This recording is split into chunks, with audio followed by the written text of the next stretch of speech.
desarrollado con estructuras vasculares dilatadas. Ya vamos a ver un caso particular. Vamos a otra malformación, enfisema lobar congénito.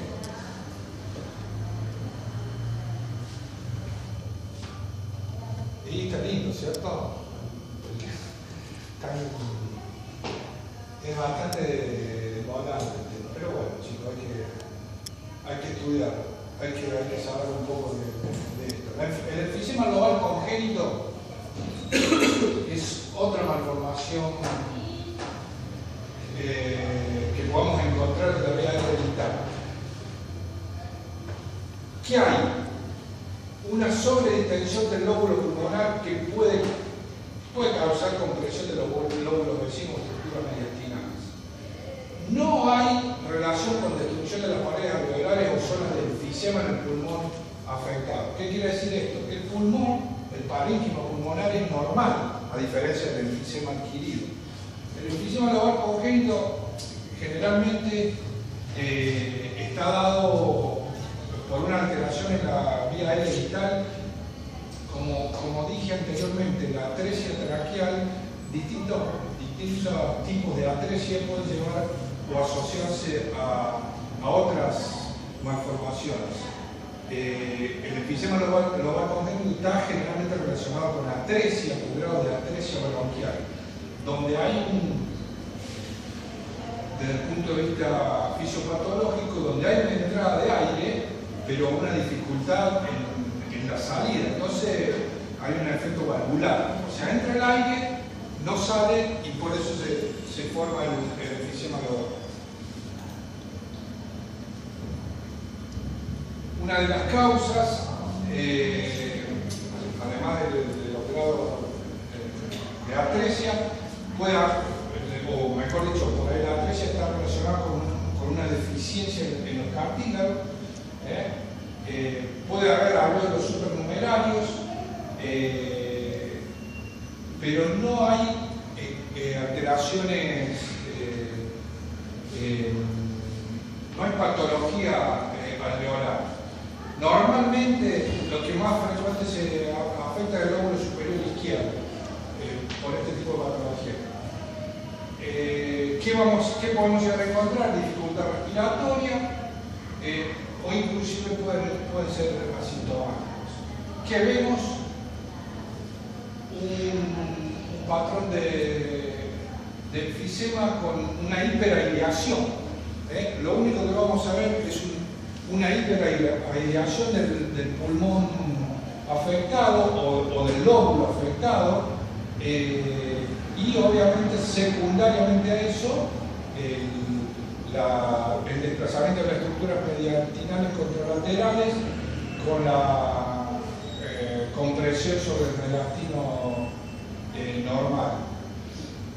Es parecido, por ejemplo, a una atresia, desde el punto de vista de la imagen, a una atresia bronquial, que lo diferencia que no encontramos la estructura vascular dilatada en el mucosele. Acá solamente vamos a ver enfisema, hiperaireación, disminución de los vasos y efecto de masa sobre el resto de las estructuras mediastinales. Podemos ver esto entonces, hiperinsuflación del lóbulo pulmonar con probable desviación contralateral. Enfisema, un poquito de desviación del mediastino contralateralmente, la placa de Lorenz se demuestra más claramente. Esta es una tomografía con una técnica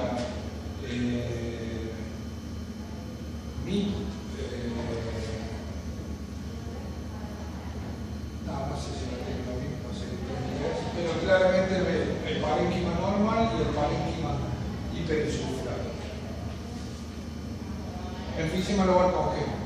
Otra patología, esta sí más frecuente de ver, es el quiste broncogénito. Más frecuente de ver, pero más difícil de diagnosticar. O sea, normalmente nosotros vamos a ver una lesión, pero no podemos confirmar que es un quiste broncogénito. El diagnóstico es citológico y y la sospecha imagenológica generalmente hace que, o la mayoría de las veces, los quistes broncogénicos se operan. No solo se operan porque están muy asociados a infecciones, sino porque cuando nos queda la duda qué tipo de lesión es, hay que operarlo para hacer el diagnóstico etológico. ¿Qué es el quiste broncogénico? Es una lesión quística, una imagen quística.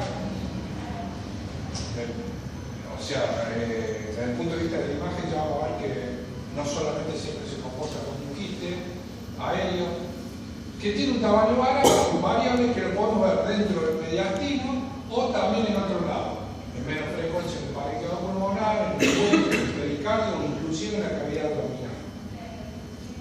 Vamos a ver que ese quiste puede tener aire, pero la mayoría de las veces tiene un contenido líquido adentro, que ya viene de acuerdo a su densidad, vamos a ver si es un líquido seroso, hemorrágico o inclusive una infección, un líquido infectado. Cuando vemos niveles hidroaéreos, sospechamos generalmente que es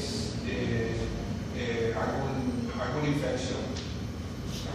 Muy relacionado en un alto porcentaje con infección. Y a veces de un crecimiento muy rápido. Los quistes broncogénicos están relacionados con los quistes de duplicación, quiste de duplicación entérico, neuroentérico. Es un grupo de malformaciones originados en la duplicación intestinal. Y entonces nos encontramos en el tórax en los lugares donde vimos. En este caso, ¿qué vemos? Una imagen, en un estudio del TAC con contraste, vemos una imagen que no está contrastada, en una ventana de partes blandas, no está contrastada, una imagen bien definida, en su interior con un contenido líquido, un contenido hipodenso. Si lo vemos en un plano coronal, vemos que pegado al árbol traqueobronquial vemos esa imagen definida con contenido líquido, no parece ser un líquido limpio, parece tener una mayor densidad, ser un líquido particulado, y como generalmente sucede, es un líquido, es un líquido porque que tiene distintos tipos de elementos, el contenido del quiste. Entonces, se plantea la sospecha acá de qué es eso. Obviamente es difícil de diagnosticar que es un quiste broncogénico, pero por lo menos la imagen nos hace plantear diagnósticos diferenciales. Otro caso, este ya es una imagen más grande, donde en la placa simple vemos una deformación del mediastino, un ensanchamiento del mediastino con una imagen de cierta radiopacidad, de bordes delimitados, bastante regulares. En la tomografía vemos que esa imagen es bien delimitada y que en su interior tiene un contenido líquido, parece líquido también. Es como normalmente o frecuentemente se ven los quistes por tomografía. Como dijimos anteriormente, pueden sangrar, pueden tener niveles hidroaéreos. Eso nos va a hacer sospechar cuál es el contenido del quiste, pero no podemos definir claramente que es un quiste broncogénico. Un diagnóstico prenatal, donde en la ecografía se veía una imagen bien definida, bien delimitada en un hemitórax. Cuando la vemos por resonancia, vemos que dicha imagen tiene en una secuencia T2 una señal bien alta, lo cual está diciendo que está lleno de líquido, bien líquido. Lo vemos en otro plano, en un plano coronal, claramente delimitado el quiste, con contenido líquido. en plano sagital el quiste con contenido líquido. O sea que puede ser un diagnóstico prenatal en muchos casos. Secuestro broncopulmonar, otra malformación donde lo que hay es tejido pulmonar sin conexión con el árbol bronquial.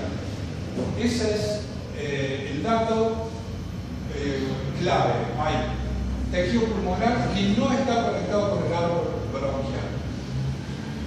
Tiene una irrigación por una arteria sistémica, generalmente desde la aorta torácica, pero puede drenar o a las venas pulmonares o a la circulación sistémica.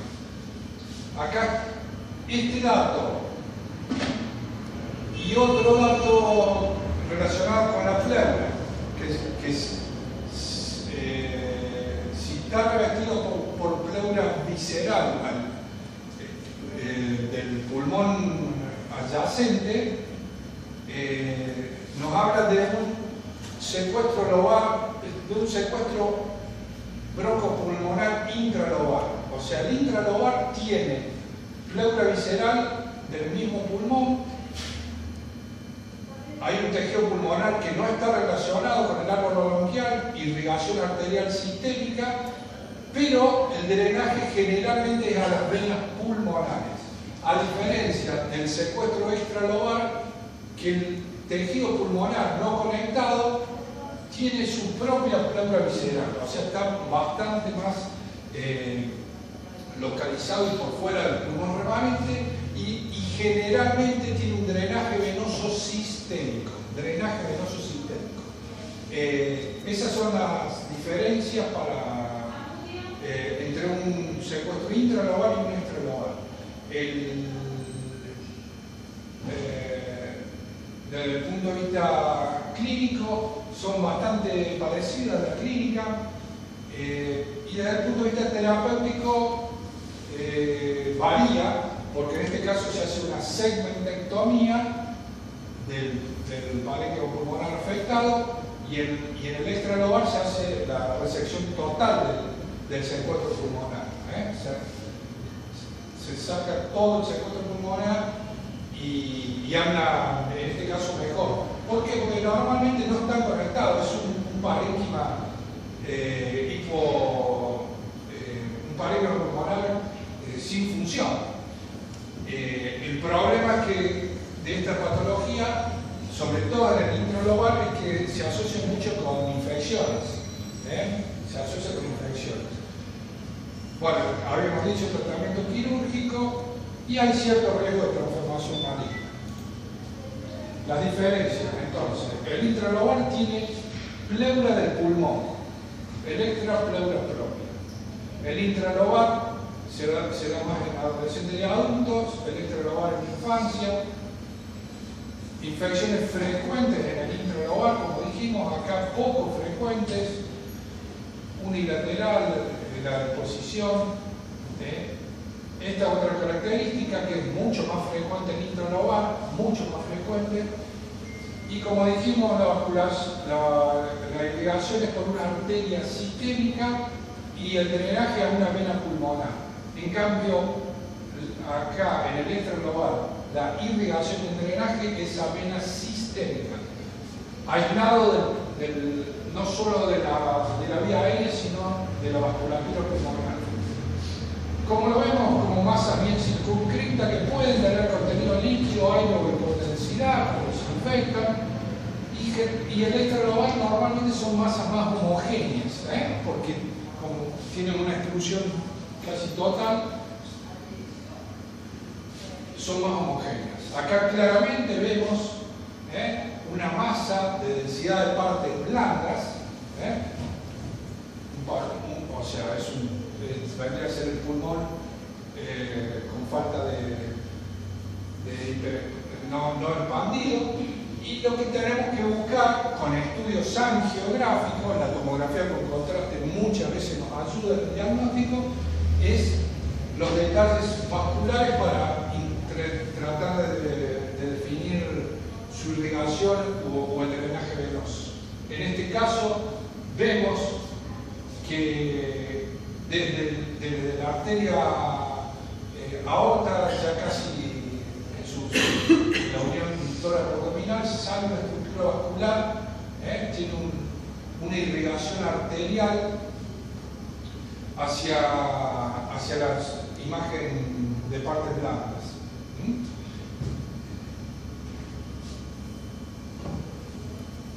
Y a su vez, bueno, acá vemos otra, acá la vemos más claramente.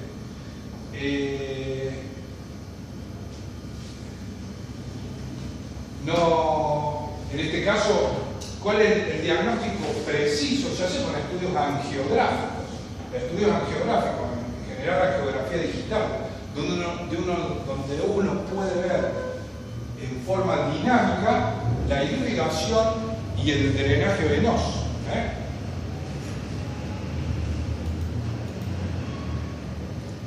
Como habíamos visto, el secuestro lobar, generalmente el extralobar, se puede dar no solamente en el pulmón, sino en otros lados.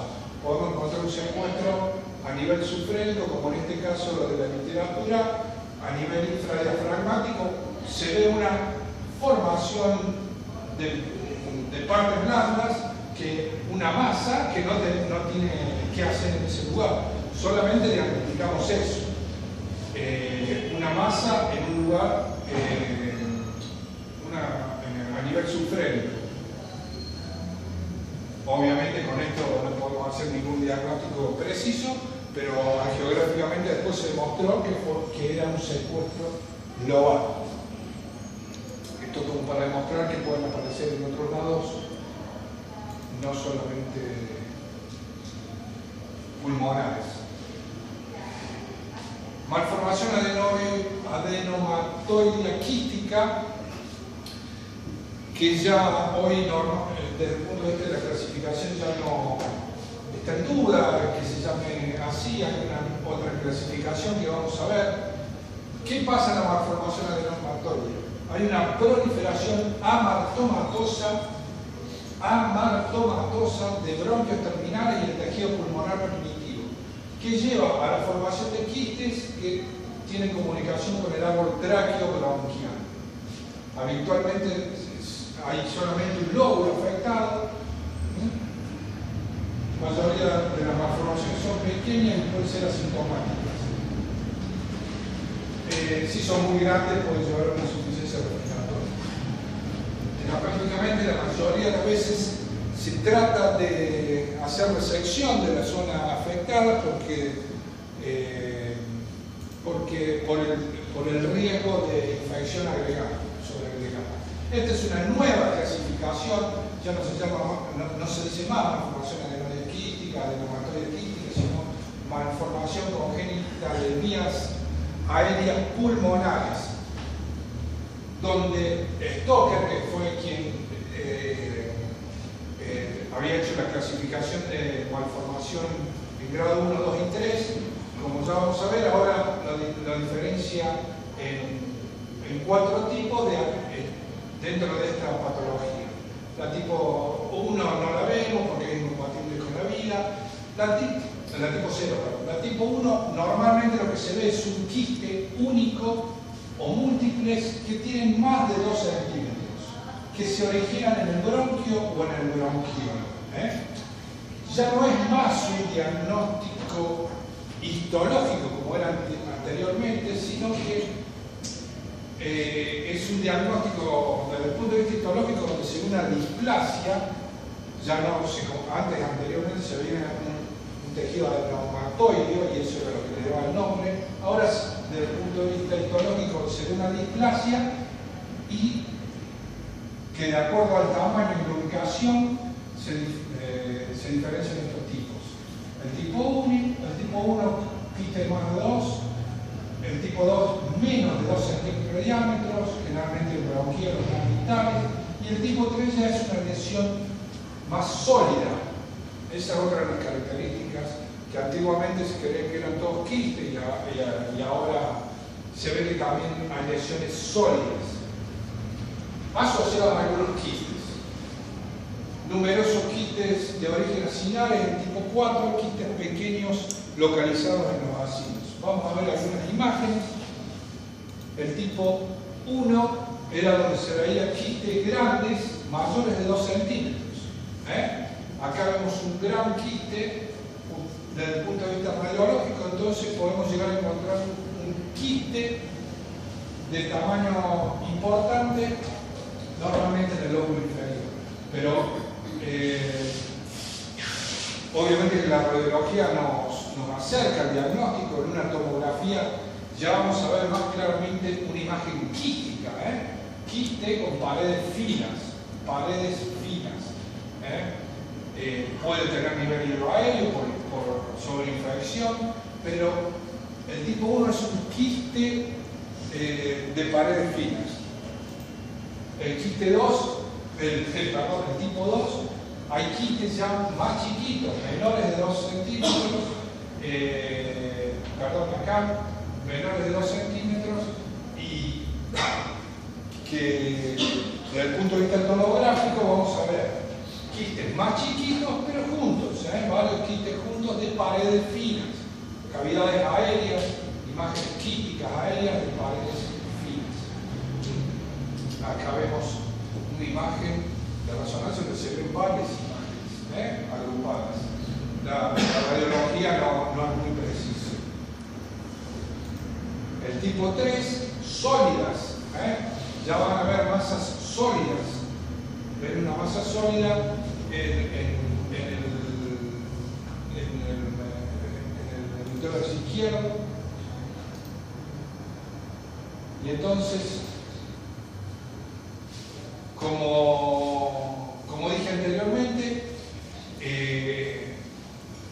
las malformaciones adenomatoides quísticas son difíciles de diagnosticar desde el punto de vista radiológico. Tenemos que hacer una aproximación, el diagnóstico es histológico, pero lo que les tiene que quedar claro es que es una displasia bronquial de la vía aérea distal, y lo que les tiene que quedar claro es que un paciente recién nacido, cuando ven un quiste simple, una imagen aérea quística simple de pared fina, hay que acercarse a ese diagnóstico. De acuerdo al tamaño, en la distinta clasificación, e inclusive pueden ver, como en este caso, asociada a una imagen sólida. Imágenes sólidas a imágenes quísticas. Este es el tipo 3. Acá, en este caso, y por último les voy a mostrar el síndrome de la cimitarra o síndrome menor-lobar congénito, que, como habíamos visto anteriormente, está asociado muy frecuentemente con hipoplasia pulmonar. Este es un diagrama donde vemos una hipoplasia del pulmón, lo que se ve es la hipoplasia del pulmón, una arteria, una irrigación sistémica. Ya sabemos que la irrigación viene sistémica, no es pulmonar, la irrigación sistémica, y lo más importante, o lo que le da la característica principal, es el drenaje venoso anómalo, que bien puede ir a la vena cava inferior, inclusive a hemiácimo o a algún otro lado, o bien puede ir a la aurícula derecha. Aurícula derecha. Como va a la aurícula derecha, en el caso que va a la aurícula derecha, normalmente está asociado con otra cardiopatía congénita. Muchas veces no tienen sintomatologías, a no ser que por la cardiopatía congénita asociada haya un gasto cardíaco importante, y bueno, tiene clínica secundaria eso. Pero entonces, ¿qué vemos? Un drenaje venoso anómalo del pulmón derecho. Radiográficamente se ve una sombra curvilínea en el borde paracardíaco derecho que recuerda a la cimitarra. Allá lo vamos a ver en una placa. Esto obviamente en radiología simple. Imagínate, hacían el diagnóstico presuntivo cuando veían una imagen parecida a esta. Pero lo más importante, como les digo, es que va a estar asociado a otras malformaciones vasculares. Nosotros lo vamos a otras malformaciones congénitas, lo vamos a diagnosticar por eso. Generalmente, la mayoría, muchos de estos casos son asintomáticos, pueden presentar disnea con ejercicio, algunas infecciones recurrentes, y lo vemos ya en clínica por ahí tardíamente. Entonces, ¿qué es lo que vemos? La famosa imagen radiológica en cimitarra, en sangre de cimitarra, curvilínea, pared cardíaca derecha. Y si vamos a un estudio angiográfico, vemos que esta vena de drenaje pulmonar ensanchada va a ir a drenar a la aurícula derecha.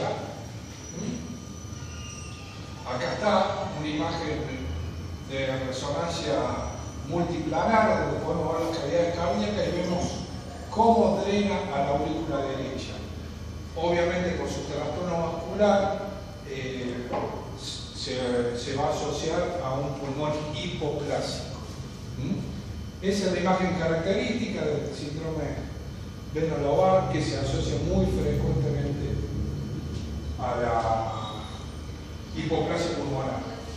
¿Qué tenemos que sacar en claro de esta clase? Que el ultrasonido es lo que nos va la ecografía nos va a hacer sospechar alguna malformación de la vía aérea distal, broncopulmonar. La resonancia magnética va a servir para certificar o acercarnos más a un diagnóstico de precisión, no solo postnatal, sino la resonancia fetal. La resonancia fetal hoy en día no está ayudando mucho en la detección de este tipo de malformaciones. La radiografía simple normalmente es lo que vamos a ver y lo que nos puede, por algunos signos clásicos, orientar a algún tipo de patología. Generalmente, como vemos, son variables, no son muy patognomónicos, pero hay algunos signos precisos y característicos, como por ejemplo el signo de la cimitarra, que nos hace sospechar esa malformación. Y claramente, cuando vemos asimetrías pulmonares, masas quísticas, sólidas, hiperlucencias focales, nos van a ayudar a aprender diagnósticos diferenciales. La TC nos va a ayudar a detallar anormalidades bronquiales o vasculares asociadas. Más claramente, obviamente postnatal, y la usamos menos por obviamente